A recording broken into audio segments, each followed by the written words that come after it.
Hello guys, welcome to another answer writing session on sociology. So I'll be giving you a question which is of 20 marker, and then I'll give you the structure also. Take a moment, think about this, and then I'll be discussing also. So here is a question. Let me give you the question here, and then I'll be giving you the structure also. So let me share the screen here. Yeah. So guys, as you see here, there's a question. In manifest terms, practice of untouchability is checked, but still it is continued in the latent forms because of laws and everything. There is no manifest, untouchability, but latent untouchability is still continuing, still exists. So you need to discuss. So there's a structure that you can follow. What you mean by untouchability, explain that, and its existence in the latent form. And you can also talk about the ways to eradicate untouchability, conclusion, and here you can talk about the perspective also. So let's discuss this. You can take a moment and think about your answer, and we'll see if it is you might have already done with the classes and everything. So that's the assumption. See guys, untouchability, though abolished by Article 17 of the Constitution, it still continues to persist in subtle and hidden forms that is reflecting the deep rooted caste hierarchies in Indian society.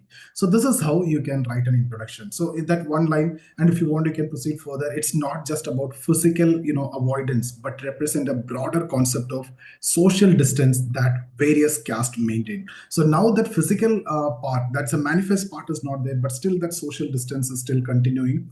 The latent distancing is still there. So despite the visible efforts to curb or avoid or tackle this practice, its latent forms, right? That still highlight the need for deeper societal transformation. So it's a kind of social distance now. Now let's talk about the meaning of untouchability.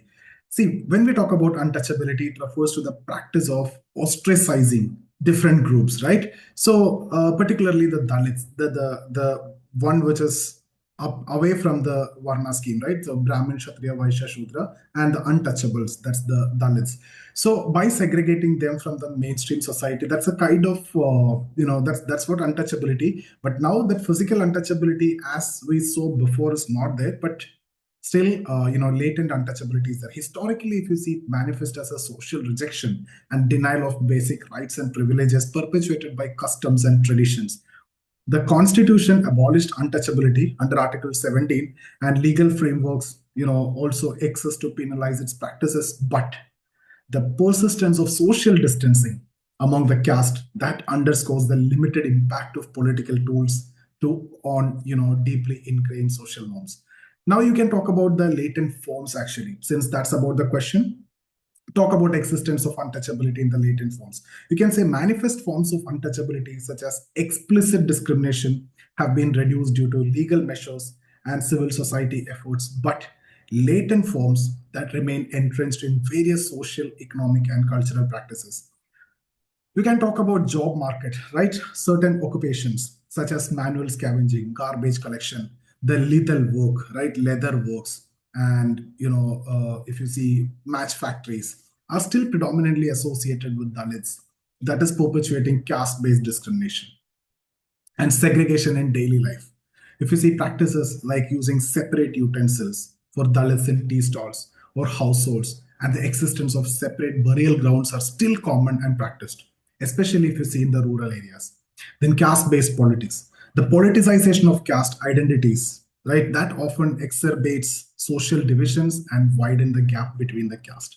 Talk about the residential segregation. Dalits are frequently confined to the outskirts of villages where the development of subculture, reinforces that social isolation.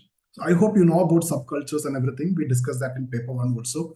And then the caste class nexus. Caste increasingly intersect with class. So that is limiting social mobility and perpetuating inequality and continuing this.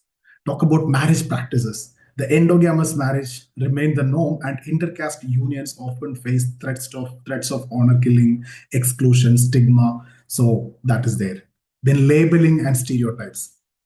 Becker's labeling theory that explain how behaviors like petty crimes or alcoholism are often unjustly linked with Dalits, and that is reinforcing that negative stereotypes. So Becker's labeling theory that you can mention. Social avoidance, despite all legal access to public goods and spaces and everything. Upper caste individuals often avoid the Dalit localities, temples, and parks and maintaining a social distance. So these latent forms underscore the limitation of laws in addressing the deep-rooted prejudices, as social norms and behaviors are resistant to mere political intervention. Right now, what are the ways? How can you eradicate this issue? So that also you need to mention. So to eliminate untouchability, you need a multifaceted approach. The laws, we have been seeing that despite this 74 years, 77 years, there is of no use, right? Still, it is continued. So combining legal measures with social, economic, and educational reforms is what is required. Education is very important, promoting inclusive education to challenge caste prejudices and foster equality. Economic empowerment, providing skill development programs and economic opportunities to break this caste-based occupational cycles. Housing and urban empowerment, urban development, very important. So you need to ensure that adequate housing facilities to reduce the slum development and segregation. Employment opportunities, so creating diverse employment options to free the marginalized communities from that stigmatized occupations.